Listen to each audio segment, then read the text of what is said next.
My tangent was going to be about Trimbakeshwar. Achha. You advised me to go there and carry out a puja. Yeah. Called, am I allowed to say it? No. Nagbali and Narayan Bali. It happened maybe 3 weeks ago in my life. About a month ago. It's been creating a radical shift in my own journey. Right. I didn't know that pujas like this even exist, which can create such a shift in your mindset. And what I've learned from you is that it removed something called Pitru Dosha, which is 9 generations of ancestors before you. Yeah, a lot of ancestors, yeah. Which is 9 into 9. 81 people's karmas get released. No, so basically, the Narayan Bali and Nagbali ritual that is done is that if there are ancestors who are stuck, sometimes they can cause a lot of issues and difficulties in an individual's life, in a family's life. Not just one individual, it could be, you will see a pattern in the family sort of, okay? Multiple individuals.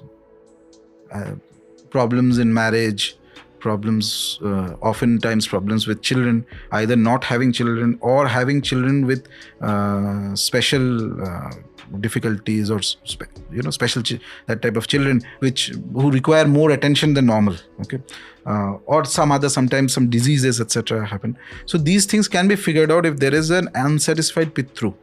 Okay, sometimes it could be more than one unsatisfied Pitru. So there are a set of rituals here, and again, these things work like art. Why? That's because it is not a science. It is not 2 + 2 4. Just because you go and do the ritual does not everybody will get the result. Some will get, some may not get. Why? It depends on the intensity of the problem. If the intensity is very high, there are rituals, set of rituals. Basically, you do that and you wait for some time and you check if there's an improvement, etc. So this ritual, Nagbali and Narayan Bali, can be done in Trimbakeshwar. Trimbakeshwar is one of the most powerful Jyotirlingas and Shiva temples, and I believe that the form of Lord Shiva that is there, he has the ability to remove curses from an individual's life. Suppose you have attained some curse in some past birth, he's the one who can remove it, the form of Shiva. It's a beautiful temple, amazing temple. What effect does that Nagbali and Narayan Bali have? If it is, if it has the positive way of, if it produces the right results, then it placates the Pitrus who are disturbed. Once they get placated, they move forward in their own journey, and it's like lifting of a burden from that individual. Certain blockages will get opened, many things, disturbances in life, lack of peace, etc. It depends on where the problem manifested, and you'll find suddenly that something more positive is developing there in that area. Sometimes it could even be a cause for things like psychological problems and things like that. That also could result from problem of Pitrus and all that. It depends. One has to analyze the horoscope and certain other things to figure out what it is that is there. And Nagbali is basically, if there is a Sarpa Dosha or something like that in the horoscope, then that ritual is to be done. So it kind of placates. Again, it's like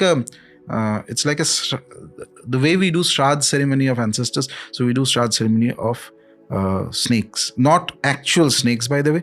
This is like a replica of a snake that is made, and then the ritual is done. But rituals have their own power. If you do it, whole life is a ritual actually. Everything. When a sportsman gets into the arena for that, whether he's looking up or is touching the ground, that's a ritual. It gives you confidence. A set of actions coordinated to cause some positive change inside you is a ritual. And all rituals are beautiful. All rituals are powerful. It's a language in itself.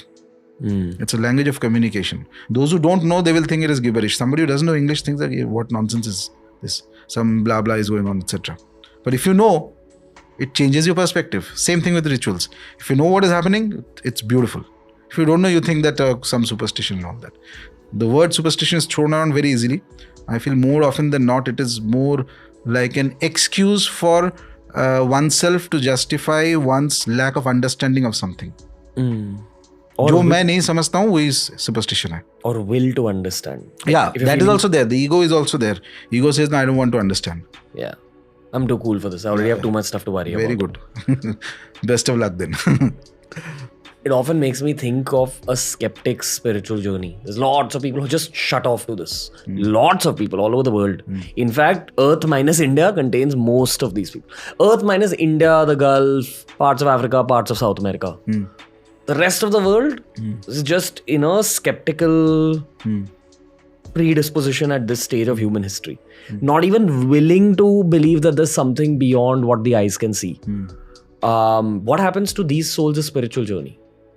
Maybe circumstances will unlock a spiritual Or path. they keep carrying on in their normal karmic reaction to things that they're doing. That's all. It's a standard. It's like a machine. So you do some activities, there is some reaction to that, and you enjoy those reactions, good or bad, in the next life. And nature gives you the circumstance to enjoy those. And those could be very secular activities. It's perfectly fine. So that's how you keep carrying on. But I personally feel that actually in the world, skeptics are less. Really?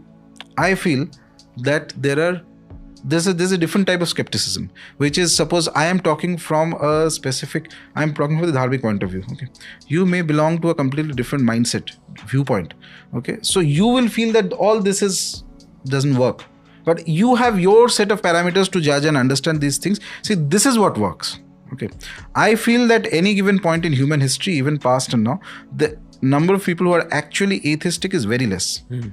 Okay, people who actually believe that there is something more to the world than what the five senses can see have been far more. And we have seen not just ordinary people, whether it's philosophers, whether it's scientists, whether mathematicians, we have had historically, these things were integrated. And it's like you get inspiration from these ideas that you execute into, whether it's poetry, whether it's writing, whether it's music, whether art, etc. So many other fields of human development have been there. And in all, some or the other form of the spiritual was acknowledged. Not everybody has the same framework of looking at it, which is different, which can be different, but the idea that there is a spiritual realm was more or less accepted by 80 to 90% of humanity all across. Atheism, this 80% sort of tolerates atheism. It's like they look at it as, oh, okay, he doesn't have the capacity to understand this. It's okay, no problem. Okay, it's more like if I talk to you about certain things that you don't understand and you say that I don't believe. So it's, you feel a certain degree of mixture of compassion and tolerance. That ठीक है, बेचारे को समझ में नहीं आता, कोई बात नहीं. While the 20% feels judgment and a feeling of... I have understood everything and these are all fools and I am the only smart chap in the history of humanity. So more or less the believers and the average people are all more or less believers. Some spirituality they will believe in. It may not be the same thing. Yeah, you can never convince a skeptic and you shouldn't even try. Shouldn't even try. I learned only recently, because no matter what you say, you'll be trying to explain it logically, or you'll be trying to explain the concept of curiosity and openness, and in their eyes all you're doing is Allah. That's the truth, because they're already looking at you like you're a crazy person.